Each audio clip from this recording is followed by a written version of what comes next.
Assalamualaikum warahmatullahi wabarakatuh.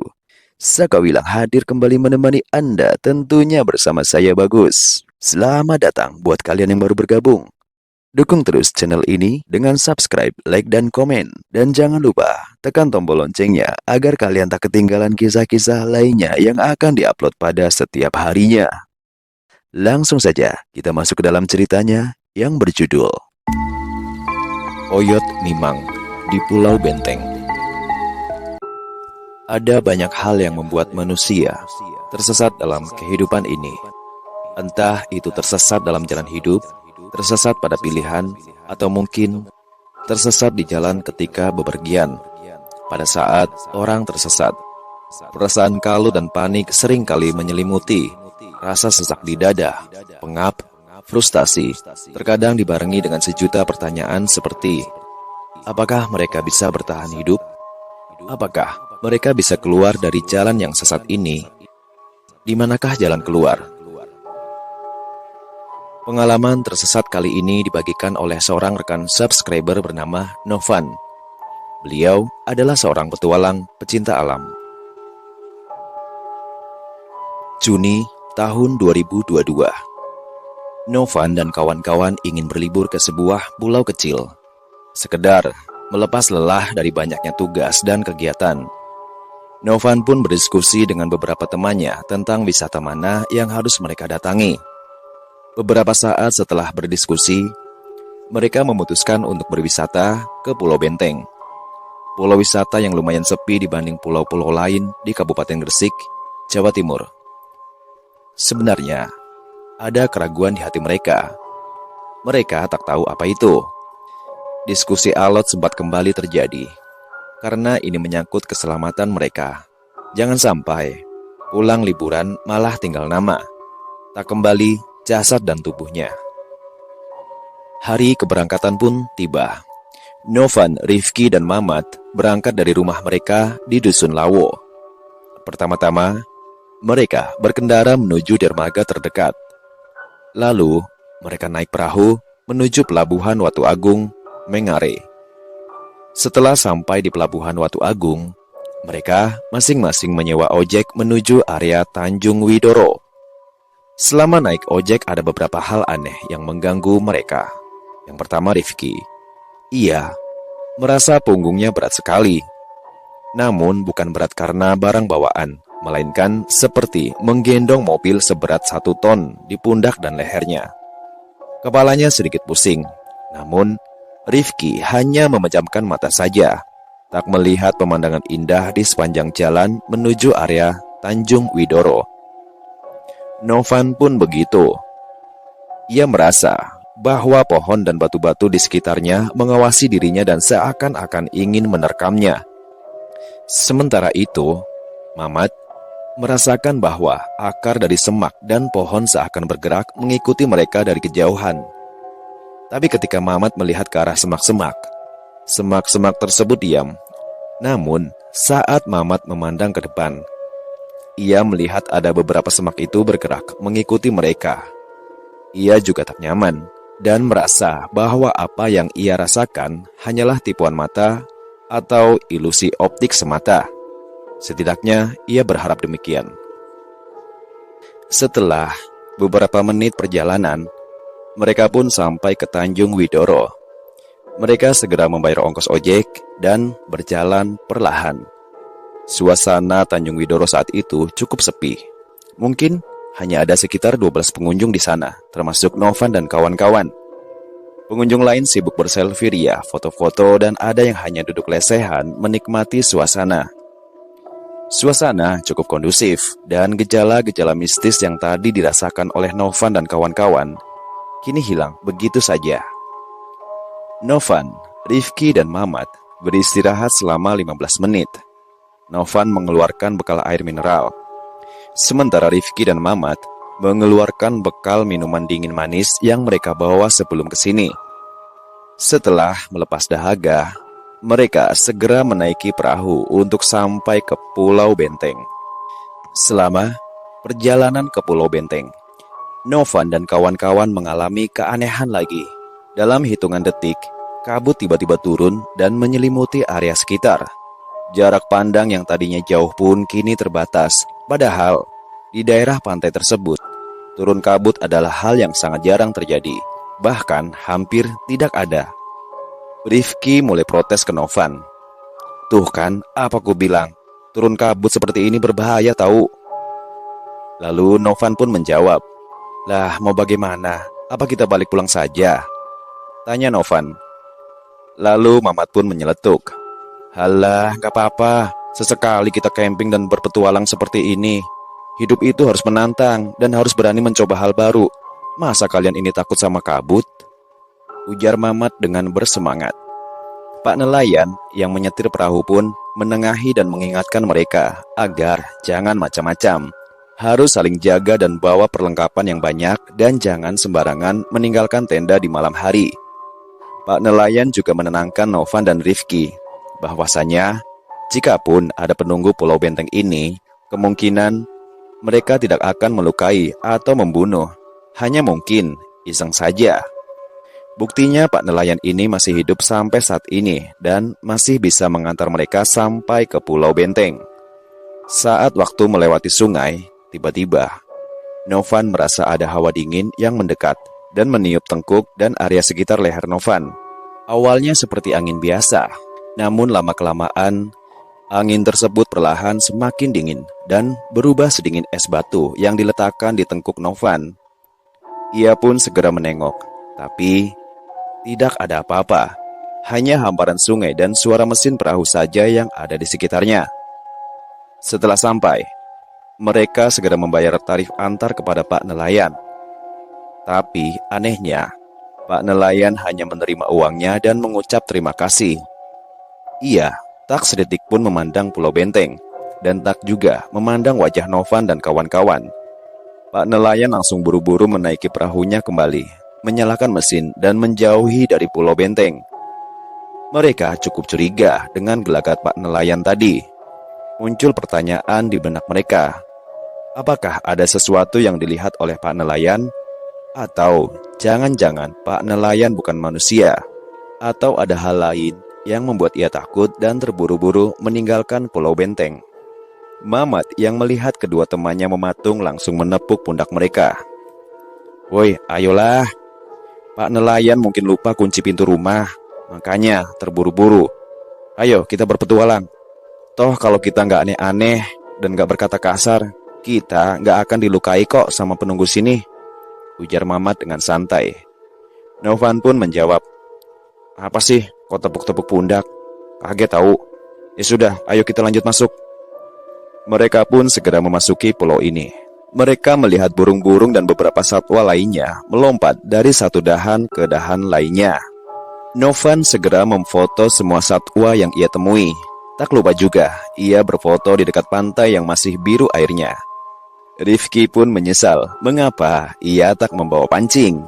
Kalau saja ia membawa pancing, Rifki pasti sudah bisa duduk manis dan mendapatkan ikan yang banyak.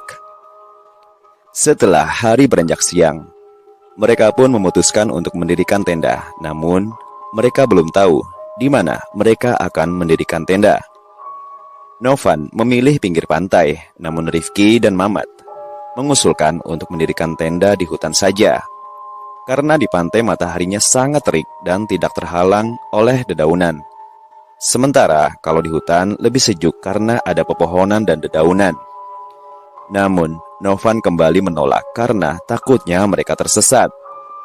Mamat kembali membantah, karena tak mungkin mereka tersesat di Pulau Benteng yang kecil itu. Tinggal lurus saja, pasti mereka akan sampai di tepi pantai. Dan nanti Pak nelayan tinggal menjemput sesuai dengan jam yang telah disepakati. Kalau Pak nelayan belum datang, mereka tinggal menelpon Pak nelayan. Karena walaupun di pulau terpencil, sinyal sudah mulai bisa masuk, terutama di area pantai. Tinggal telepon atau WhatsApp untuk minta dijemput. Perdebatan antara Mamat dan Novan ini masih terus berlanjut. Sampai pada akhirnya jam 12.30, mereka memutuskan untuk masuk ke dalam hutan dan mulai mendirikan tenda. Setelah masuk kembali ke dalam hutan dan menemukan lokasi yang cocok, mereka mulai mendirikan tenda. Rifki bertugas untuk mengumpulkan ranting dan daun-daun kering. Sementara Mamat mendirikan tenda dan Novan kebagian tugas untuk membersihkan area sekitar tenda, menebar garam, memasang penanda di area mereka berupa bendera, serta menyiapkan alat masak. Waktu mereka semua berpencar, angin tiba-tiba berhembus cukup kencang selama 5 menit. Debu dan pasir di sekitar berterbangan membuat pandangan mereka kabur untuk sementara waktu. Dalam badai pasir itu, sayup-sayup mereka mendengar suara orang ramai, seperti di pasar. Ada suara orang menawarkan dagangannya, ada anak kecil yang minta jajan dan mainan, dan ada ibu-ibu menawar harga dagangan, suara motor bapak-bapak yang sedang mengirim barang, dan lain sebagainya. Tapi setelah angin itu reda, suara-suara itu hilang seketika. Mereka juga kembali melaksanakan tugas mereka masing-masing. Setelah selesai menjalankan tugas, mereka semua bersantai dan kumpul-kumpul di tenda. Mereka masak sosis dengan cara dibakar. Tak lupa juga, Novan membuka keripik singkong dan juga snack stick jagung kemasan yang ia beli dari supermarket. Beberapa jenis snack juga dibuka untuk menemani hari bersantai mereka. Saat di tenda itulah mereka mulai cerita-cerita. Tahu nggak? Tadi aku mendengar sayup-sayup orang yang sedang bertransaksi di pasar, ujar Novan memulai obrolan. Iya sih, tadi aku juga dengar. Malah, aku tadi juga mendengar ada suara motor, barang-barang yang diangkut, dan aku juga mendengar suara anak kecil yang merengek minta mainan ke ibunya. Tapi itu wajar sih, kan angin itu bisa membawa suara. Siapa tahu memang suara itu berasal dari pulau terdekat yang ada penghuninya, ujar Mamat. Kau ini sembarangan, Mat. Gak ada pulau lain di dekat sini yang ada pasarnya.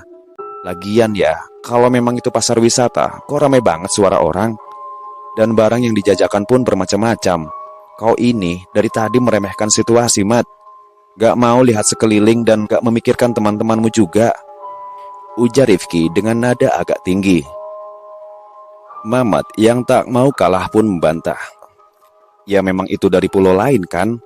Lah, angin itu juga bisa bawa suara kan, Rif? Ya siapa tahu itu suara dari pasar-pasar yang ada di pulau utama atau pulau Jawa kan bisa juga. Kamu ini terlalu paranoid, Rif. Apa-apa selalu kamu pikir negatif. Gak baik berpikiran seperti itu. Harus selalu berpikir positif, Rif, ujar Mat sok-sokan menenangkan. Novan yang dari tadi bungkam pun angkat bicara. Sudah, jangan dipikirkan lagi kejadian barusan. Anggap aja memang beneran suara asli dari pasar. Ini aku ada sosis bakar yang sudah matang. Siapa yang mau? Ujar Novan. Mereka bertiga pun makan sosis dengan lahap. Setelah itu, mereka bersantai dan rebahan di tenda sambil nonton video di YouTube yang telah mereka download sebelumnya. Lalu, dilanjut main kartu sambil bercanda. Waktu terus berlalu dan kini langit mulai gelap.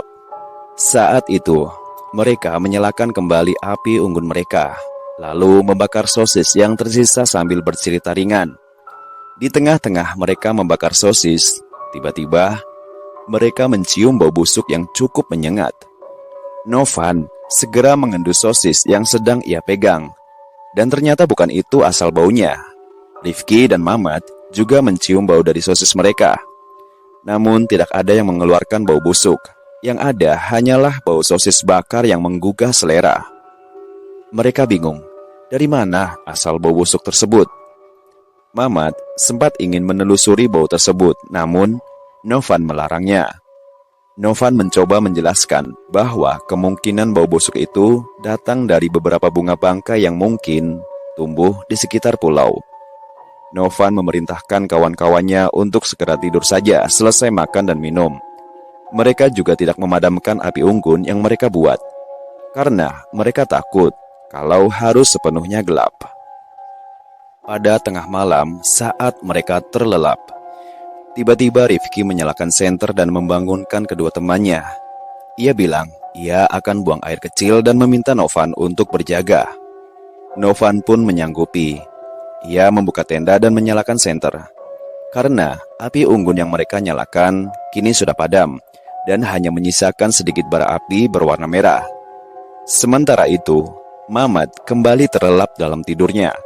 Saat Novan berjaga, ia melihat bahwa ada akar-akar pohon yang bergerak dan berpindah tempat secara perlahan. Padahal ia tahu bahwa akar pohon yang timbul ke permukaan tanah maupun yang di dalam tanah tidak bisa bergerak seperti itu. Bagian dari pohon yang mungkin bergerak hanyalah daun dan ranting-ranting kecil. Batang pohon pun jarang bisa bergerak seperti itu. Ia juga melihat sekelebatan bayangan putih di antara pepohonan.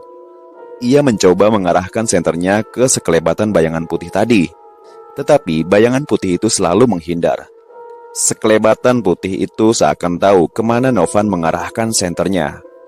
Akhirnya, Novan tak mengarahkan senternya ke bayangan putih itu, melainkan ke arah Rifki yang sedang buang air kecil.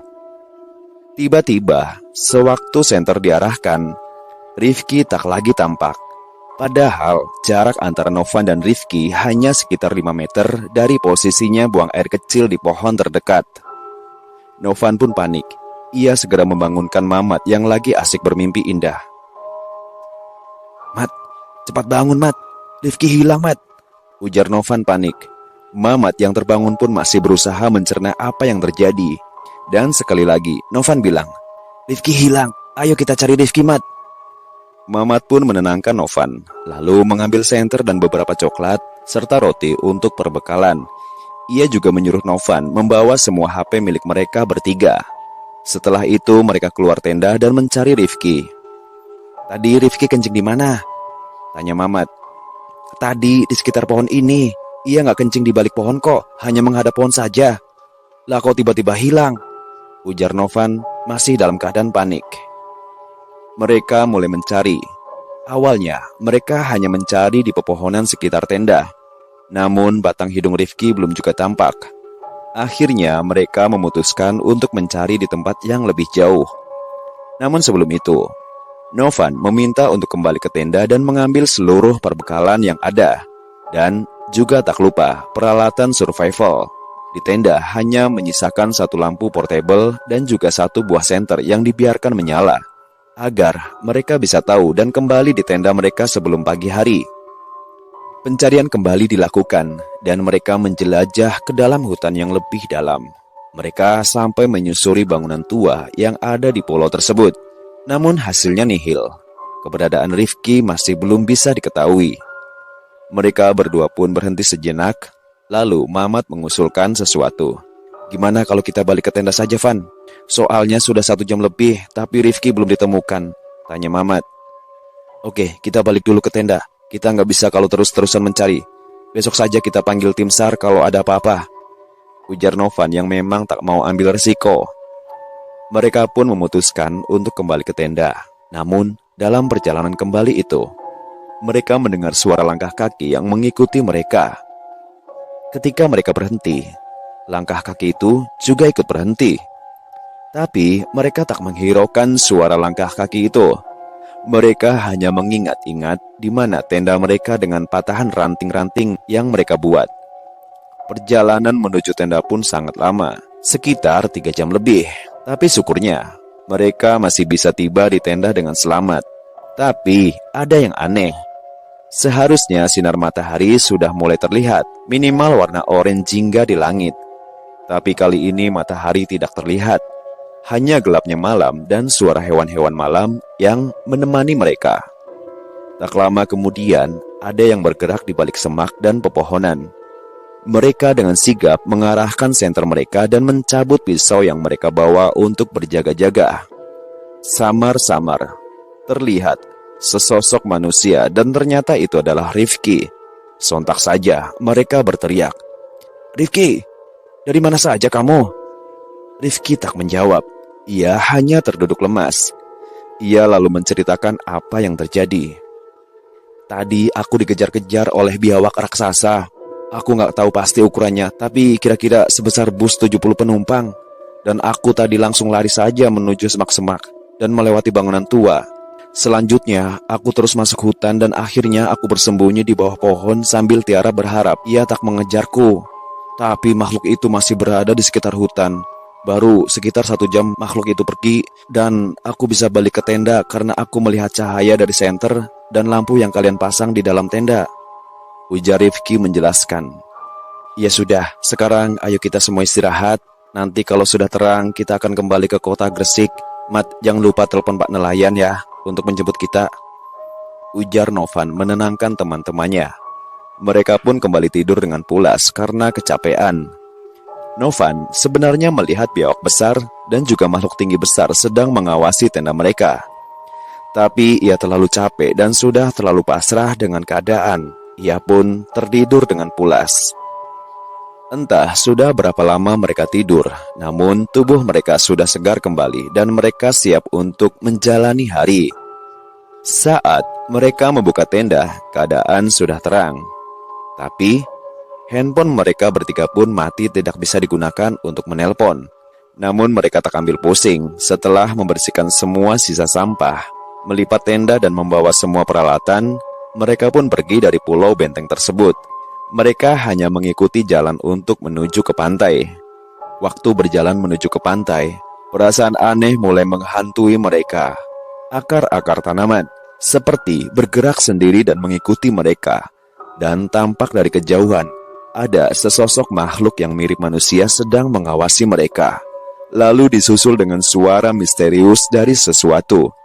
Suara tersebut berkata, para tamu kok sudah pulang? Gak main-main dulu lebih lama di sini." Mereka bertiga yang mendengarkan suara itu pun langsung merinding dibuatnya. Namun, mereka tetap berjalan perlahan, menyusuri hutan dengan jalan setapak menuju pantai. Tapi anehnya, mereka tidak sampai-sampai ke tepi pantai. Malahan, hari yang tadinya terang kini berubah menjadi gelap. Untung saja, cahaya senter mereka masih ada. Novan pun membawa baterai cadangan untuk senter-senter mereka berjaga, kalau-kalau senter-senter itu tiba-tiba mati. 30 menit berlalu. Mereka masih berusaha untuk berjalan lurus saja, tapi mereka tak menemukan jalan keluar. Bahkan, mereka merasa hanya berputar-putar di pulau itu. Novan lalu mengajak teman-temannya untuk beristirahat dan sekedar memulihkan energi. Mereka yang dari tadi belum sarapan pun merasa sangat lapar. 1 potong coklat mereka masukkan masing-masing ke mulut mereka. Tidak lupa juga, mereka meminum air mineral yang tersisa. Novan merebahkan dirinya di antara semak-semak. Begitu juga dengan Mamat dan Rifki. Setelah beberapa saat mereka melanjutkan perjalanan, kesalahan mereka adalah tidak membawa power cadangan untuk HP. Jadi mereka sama sekali tidak bisa melihat hari, jam, bahkan tidak komunikasi dengan orang rumah. "Ini kok nggak sampai-sampai ke pantai sih? Dari tadi kok muter-muter melulu," ujar Rifki mengeluh. "Ya sudah, kita memotong jalur saja. Kalau jalur ini belok, kita nggak usah belok. Pokoknya kalau ada belokan sedikit nggak usah belok. Kita terus lurus saja. Kita terobos jalan yang ada. Pokoknya tetap lurus saja sampai nanti bertemu dengan pantai. Terus kita buat perapian agar orang tahu kita di sini," ujar Novan kepada kawan-kawannya. Setelah berkata seperti itu, mereka benar-benar tidak mengikuti jalan setapak. Mereka hanya lurus saja menerobos semak-semak. Tak ada cahaya sedikit pun di dalam hutan itu. Entah karena mendung, atau entah karena mereka telah ada di dimensi lainnya. Satu-satunya sumber cahaya adalah dari senter mereka masing-masing. Tenaga mereka yang awalnya banyak, lama-kelamaan semakin menipis. Bekal dan air mineral pun semakin menipis. Gelap, ditambah nafas yang tersengal-sengal dan rasa sesak di dada membuat mereka sedikit frustasi. Novan pun berkata, "Kita istirahat dulu lagi saja. Udara di sini tiba-tiba panas dan sesak. Kita pulihkan tenaga kita dulu saja. Lalu kita lanjut lurus menuju pantai." Rifki yang sedari tadi pucat pun angkat bicara. "Sudahlah, ayo lanjutkan saja perjalanan ini. Aku mau segera keluar dari tempat ini. Sesak, pengap, dan horor jadi satu. Aku mau pulang saja." Lalu, Mamat berusaha menenangkan Rifki dan berkata, "Sudahlah, kita pasti keluar kok. Ingat kata-kata Pak Nelayan. Kalau kita nggak mengganggu di sini, nggak mungkin kita akan dibunuh atau dilukai. Lagian kan kita nggak merusak apa-apa, cuma mematahkan beberapa ranting saja sebagai penanda jalan." Kalimat yang dilontarkan Mamat itu membuat Rifki agak tenang. Ketika mereka sedang bersantai-santai istirahat, lewatlah beberapa sosok makhluk mirip manusia, tapi dengan badan berotot gempal setinggi 2 meter. Makhluk itu berkulit hitam ditumbuhi bulu halus di sekujur tubuhnya. Wajah makhluk tersebut tak tampak. Gerombolan makhluk tersebut seakan-akan cuek dengan keberadaan Novan dan kawan-kawan. Dan mereka jalan melewati Novan dan kawan-kawan dengan sedikit terburu-buru. Ada sedikit percakapan dengan suara berat di antara mereka. Namun, Novan dan kawan-kawan tak sedikit pun paham dengan apa yang diucapkan mereka. Lalu setelah gerombolan makhluk tersebut lewat, ada lagi gerombolan anak kecil dengan kulit biru tua berlari melewati jalan yang mereka lalui. Aneh, padahal jelas-jelas jalan lurus itu hanya berupa hamparan, semak belukar dan pepohonan. Tapi makhluk seperti anak kecil itu enteng saja menerobos semak belukar tersebut dan kemudian hilang begitu saja di antara pepohonan. Beberapa serangga mulai menggigit kulit Novan. Ia pun segera mengoleskan krim anti serangga. Ia juga membagikan krim tersebut ke temannya. Saat mereka sedang mengoleskan krim serangga, lagi-lagi gangguan mistis muncul. Kali ini berupa suara ketawa perempuan disusul dengan kalimat yang bisa terdengar jelas oleh mereka. "Kok sudah pulang saja? Sudah jenuh ya main di pulau ini? Ya, padahal aku baru saja mau ajak kalian main. Tapi kalau kalian ingin pulang, ya mau bagaimana lagi?" Tempat yang gelap seakan jadi tempat sempurna untuk menyembunyikan siapa makhluk misterius yang mengeluarkan suara itu. Mereka awalnya berusaha mencari sumber suara itu dengan senter, namun Novan mencegahnya. "Sudah, cuekin saja. Kalau kamu mencari makhluk itu, kamu sama saja ngajak main lagi. Kalau kita cuek dan istirahat, dia juga lama-lama bosan sendiri kok," ujar Novan. Mamat pun setuju dan mengajak semuanya untuk istirahat tidur saja. Tapi sebelum tidur, bau-bauan busuk kembali tercium, dan kali ini cukup menyengat dan hampir bikin muntah. Tapi Novan mengingatkan kawan-kawan untuk tutup hidung dan tetap tenang saja. Dan tutup hidung kalau mual, karena kemungkinan itu hanyalah bau bangkai binatang liar di sekitar area pulau. Karena sudah banyak kegilaan yang mereka hadapi hari ini, mereka dengan sangat lelah akhirnya memutuskan untuk tidur tanpa memasang tenda. Tapi sebelum tidur, Novan sempatkan untuk mengganti baterai senter yang telah redup, agar nantinya bisa digunakan menerangi tempat gelap yang entah sampai kapan tempat ini akan terang. Nyenyak, lelap, dan cukup lama mereka tertidur. Ketika mereka terbangun, mereka memutuskan untuk berdoa, meminta petunjuk pada Sang Maha Kuasa agar datang pertolongan dan datang jalan keluar. Entah sudah berapa lama mereka terjebak di pulau ini. Mereka juga tidak mengabari keluarga berapa lama mereka liburan. Kesalahan mereka adalah mereka izin bepergiannya tidak menunjukkan waktu spesifik berapa hari dan mau pergi kemana. Kalau saja mereka menjelaskan detail mau kemana, mungkin sekarang tim SAR sudah datang dan menolong mereka. Kali ini mereka hanya bisa pasrah, berdoa, dan berusaha keluar dari pulau ini. Mereka mulai berdoa menurut agama mereka masing-masing. Mereka terus berjalan sambil memakan coklat dan wafer terakhir yang ada di tas mereka, dan minum tegukan air terakhir yang tersisa di botol-botol mereka. Suara-suara aneh yang mengganggu mereka mendadak hilang. Lalu, makhluk-makhluk aneh yang mereka temui tadi sebelum tidur juga perlahan menghilang. Langit yang gelap pun perlahan-lahan mulai menunjukkan sinar. Perubahan sinar kali ini cukup drastis. Dari yang awalnya gelap gulita, 5 menit kemudian jadi seperti subuh. Lalu sinar matahari mulai nampak kemudian. Lalu perlahan, sinar matahari mulai terik. Semak belukar dan pepohonan yang mereka terobos kini mulai terlihat. Senter yang mereka bawa, mereka matikan.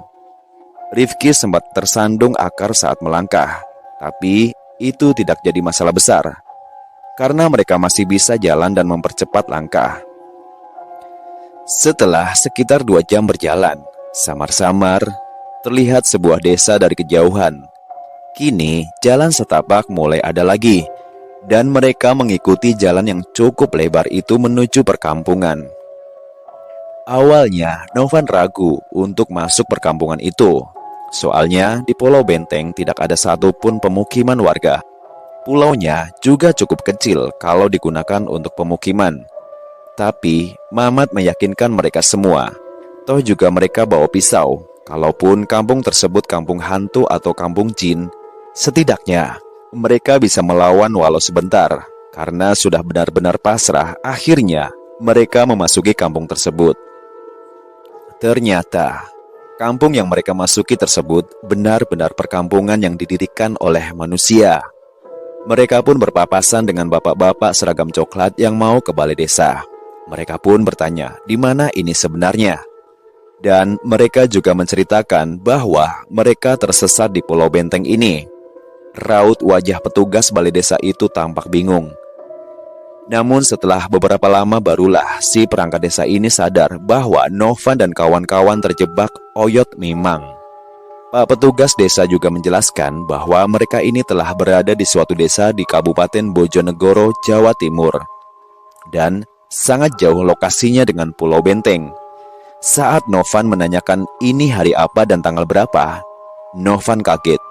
Ternyata mereka sudah terjebak di Pulau Benteng selama 10 hari dan berakhir sampai ke desa yang ada di Bojonegoro. Petugas desa yang baik hati ini pun lalu menenangkan mereka, mempersilahkan Novan dan kawan-kawan untuk istirahat, membuka dus air mineral dan membawakan ke mereka jajanan seperti lemper, kucur, koci-koci, dan jajanan lain yang ada di kantin balai desa pun disuguhkan ke mereka. Pak petugas desa pun bercerita banyak mengenai fenomena oyot mimang. Lalu, Pak Kepala Desa juga mempersilahkan Novan dan kawan-kawan untuk cas HP mereka. Lalu, setelah HP dicas, tampak di HP mereka foto-foto yang aneh. Ada sulur yang membentuk tangan dan ada tangan yang seperti akar menjalar berwarna coklat terang. Mereka tak sempat diskusi banyak karena Pak petugas desa segera menstarter mobilnya untuk mengantarkan Novan dan kawan-kawan kembali ke Kabupaten Gresik. Sekian cerita dari Novan dan kawan-kawan. Misteri di dunia ini akan selalu ada dan selalu menunggu untuk diungkapkan. Selesai.